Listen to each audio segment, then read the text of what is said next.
లోక్సభ ఎన్నికల ప్రచారంలో భాగంగా భువనగిరిలో కేంద్ర మంత్రి అమిత్ షా మాట్లాడుతున్నారు. లైవ్ చూద్దాం. తన కుటుంబం యొక్క అభివృద్ధి, మొత్తం దేశం యొక్క అభివృద్ధి, ఈ రెండిటి మధ్య జరుగుతున్నటువంటి పోరాటము. भाई और बहनों, ये चुनाव राहुल गांधी की चाइनीज गारंटी के खिलाफ मोदी जी की भारतीय गारंटी का चुनाव है. ఈ ఎన్నిక రాహుల్ గాంధీ యొక్క పిల్ల చేష్టల గ్యారంటీకి, ప్రధానమంత్రి నరేంద్ర మోదీ గారు ఇస్తున్నటువంటి గ్యారంటీకి మధ్య పోటీ. भाई और बहनों, मेरे मंच पर आते ही आपने मोदी मोदी मोदी के नारे लगाए. मैं देश भर में घूमकर आज बोंगीर आया हूं. देश भर में मोदी मोदी के नारे लग रहे हैं. 3 चरण के चुनाव में हम 200 के करीब पहुंच गए हैं. अब 400 पार करने के लिए तेलंगाना ने वोट डालना है. మిత్రులారా, ఇక్కడ అందరూ నేను వేదిక మీదకు వస్తున్నప్పుడు మోదీ మోదీ మోదీ అన్నారు. నేను దేశమంతా పర్యటించి వస్తున్నాను. అన్ని చోట్ల కూడాను మోదీ మోదీ మోదీ అన్నటువంటి నినాదం వినిపిస్తోంది. ఇప్పటి వరకు 3 దశలు పూర్తయ్యాయి. 200 సీట్లకు మనం చేరువైపోయాము. ఇక 400 సీట్లను గెలవాల్సి ఉంది. తెలంగాణ కూడా ఈ 400 సీట్లను సాధించడంలో తోడ్పడవలసి ఉంది. भाई और बहनों, 2019 में तेलंगाना की महान जनता ने हमें 4 सीट दी है. मगर मैं आज, सुन लो रेवंत रेड्डी, आज कहकर जाता हूं, इस बार तेलंगाना में हम 10 से ज्यादा सीटें जीतने वाले हैं. 2019 ఎన్నికల్లో తెలంగాణ యొక్క ప్రజలు మాకు 4 సీట్లను ఇచ్చారు. రేవంత్ రెడ్డి విను, ఈసారి 10 కన్నా ఎక్కువ సీట్లు మేము గెలవబోతున్నాము. भाई और बहनों, तेलंगाना का ये double digit score Modi ji को 400 पार कराने वाला है. మిత్రులారా, తెలంగాణలో ఈ 2 అంకెల సంఖ్యలో ఎంపీలు గెలవడం అనేది మోదీ గారికి 400 సీట్లు ఇవ్వడానికి మార్గాన్ని సుగమం చేస్తుంది. भाई और बहनों, एक कांग्रेस पार्टी की स्थिति इतनी खराब हो गई है कि उनको उम्मीदवार नहीं मिल रहे हैं. మిత్రులారా, కాంగ్రెస్ పార్టీ పరిస్థితి ఎంత దయనీయంగా, శోచనీయంగా తయారైందంటే వాళ్లకు పోటీ చేసేందుకు అభ్యర్థులు కూడా దొరకడం లేదు. और बोंगीर में ऐसा उम्मीदवार दिया जिसने राहुल गांधी का फर्जी सिग्नेचर किया था. భువనగిరిలో ఇక్కడ పోటీ చేసేందుకు కాంగ్రెస్ పార్టీ రాహుల్ గాంధీకి మిత్రుడైనటువంటి, ఆయన చెంచా అయినటువంటి ఒక వ్యక్తికి టికెట్ ఇవ్వడం జరిగింది. इसलिए उनको सस्पेंड भी किया.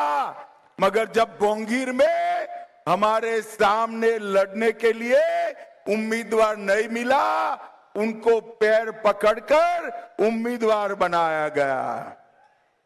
ఆయనను ఈ పనులు చేసినందుకు సస్పెండ్ చేయడం జరిగింది. కానీ ఎన్నికల్లో మనకు వ్యతిరేకంగా పోటీ చేసేందుకు అభ్యర్థులు దొరకనందుకు ఆయన కాళ్ళు పట్టుకుని మళ్ళీ అభ్యర్థిగా నిలబెట్టాల్సి వచ్చింది కాంగ్రెస్ పార్టీకి. भाई और बहनों, एक कांग्रेस पार्टी झूठ बोलकर चुनाव लड़ना चाहती है. మిత్రులారా, కాంగ్రెస్ పార్టీ అబద్ధాలు చెప్పి ఎన్నికల్లో గెలవాలని అనుకుంటోంది. भाई और बहनों, वो कह रहे हैं मोदी जी आएंगे तो आरक्षण समाप्त कर देंगे. వాళ్ళు చెప్తున్నారు మోదీ గారు మళ్ళీ అధికారంలోకి వస్తే రిజర్వేషన్లను సమాప్తం చేస్తారని అబద్ధం చెప్తున్నారు.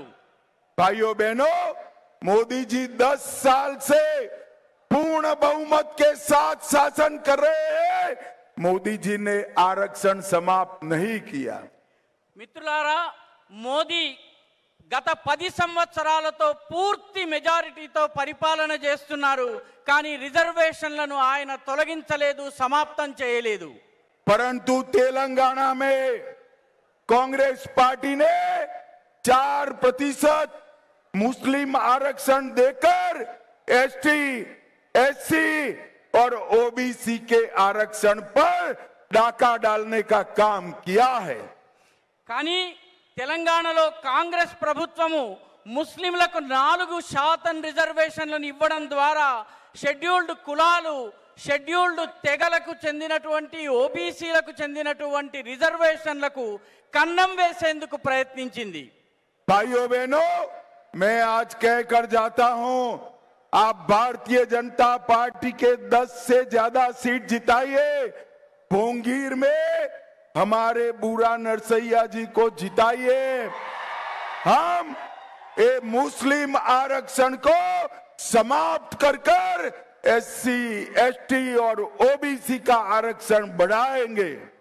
మిత్రులారా, నేను ఈనాడు మీకు చెప్పి వెళ్ళబోతున్నాను, బీజేపీకి రాష్ట్రంలో 10 సీట్లు ఇచ్చి భువనగిరిలో శ్రీ బూరా నర్సయ్య గౌడ్ గారిని గనక గెలిపించినట్లయితే ముస్లిం రిజర్వేషన్లని తొలగిస్తాము, ఆ రిజర్వేషన్లను ఎస్సీ, ఎస్టీ, ఓబీసీలకు ఇస్తాం।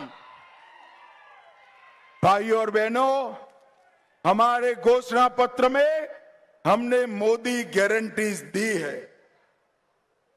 మా ఎన్నికల వాగ్దాన పత్రంలో మేము మోదీ గారి గ్యారెంటీలను మీ ముందుంచాము। भाइयों बहनों, मोदी जी जो बोलते हैं वो करते हैं। మిత్రులారా, మోదీ గారు ఏదైతే చెప్తారో దాన్ని తప్పనిసరిగా చేస్తారు। और ये राहुल बाबा की जो गारंटी है वो सनसेट तक भी नहीं चलती है।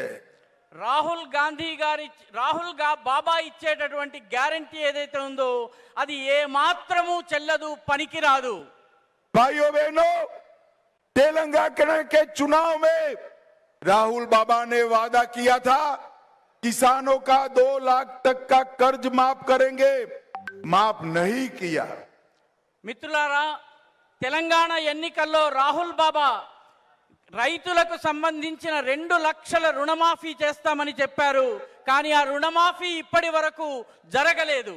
किसानों को हर साल 15,000 देने का वादा किया था, वो पूरा नहीं किया। రైతులకు ప్రతి ఏటా 15,000 రూపాయలు ఇస్తామని వాగ్దానం చేశారు, అది కూడా పూర్తి కాలేదు। किसान मजदूर को 12,000 रुपया सालाना देने का वादा किया था, वो पूरा नहीं किया। రైతు కూలీలకు 12,000 రూపాయలు, ఏడాదికి 12,000 రూపాయలు ఇస్తామని వాగ్దానం చేశారు, అది కూడా పూర్తి కాలేదు। चावल और गेहूं पर 500 रुपया अधिक बोनस देने का वादा किया था, वो पूरा नहीं किया। వరి అదే విధంగా గోధుమల పైన 500 రూపాయల బోనస్ ఇస్తామని చెప్పారు, ఆ వాగ్దానాన్ని కూడా పూర్తి చేయలేదు। स्टूडेंट्स को 5 लाख तक का लोन विदाउट गारंटी देने का वादा किया था, पूरा नहीं किया। రైతులకు 5 లక్షలు ఎటువంటి గ్యారంటీ లేకుండా లోన్ ఇస్తామని ప్రకటించారు, అది కూడా ఇప్పటి వరకు పూర్తి కాలేదు, అమలు కాలేదు। कॉलेज जाने वाली बच्चियों को, लड़कियों को स्कूटी देने का वादा किया था, वो पूरा नहीं किया। కాలేజీకి వెళ్లే అమ్మాయిలకు స్కూటీని ఇస్తామని చెప్పి వాగ్దానం చేశారు, అది కూడా పూర్తి కాలేదు। हर तहसील में एक इंटरनेशनल स्कूल बनाने का वादा किया था, वो पूरा नहीं किया। ప్రతి తాలూకాలో ఒక ఇంటర్నేషనల్ స్కూల్ ని ఏర్పాటు చేస్తామని వాగ్దానం చేశారు, అది కూడా పూర్తి కాలేదు। भाइयों बहनों, एक कांग्रेस जो वादे करती है वो पूरा नहीं करती है। మిత్రులారా, కాంగ్రెస్ ఏ వాగ్దానాలను అయితే చేస్తుందో వాటిని ఎప్పటికీ అమలు చేయదు। और मोदी जी जो कहते हैं वो करते हैं। మోదీజీ దేన్నైతే చెప్తారో దాన్ని తప్పనిసరిగా చేసి చూపిస్తారు। भाइयों बहनों, आप भोंगीर वालों मुझे बताओ, राम मंदिर बनना चाहिए या नहीं बनना चाहिए? భువనగిరి మిత్రులారా, మీరందరూ చెప్పండి, రామ మందిర నిర్మాణం జరగాలా, జరగొద్దా? 70-70 साल तक कांग्रेस पार्टी राम मंदिर के निर्माण को रोक कर रखे। मोदी जी ने 5 ही साल में केस भी जीता, भूमि पूजन भी किया और प्राण प्रतिष्ठा कर कर जय श्री राम कर दिया। గత 70 సంవత్సరాలుగా కాంగ్రెస్ పార్టీ అయోధ్య విషయాన్ని లటకాయించి పెట్టింది, వేలాడదీసి ఉంచింది. కానీ మోదీ గారు కేవలం 5 అంటే 5 సంవత్సరాలలో కేసును కూడా గెలిచారు, భూమి పూజ కూడా చేయించారు. అదేవిధంగా రామచంద్రుని ప్రాణ ప్రతిష్ఠ చేయించి జై శ్రీరామ్ అన్నటువంటి నినాదాన్ని ఇచ్చారు.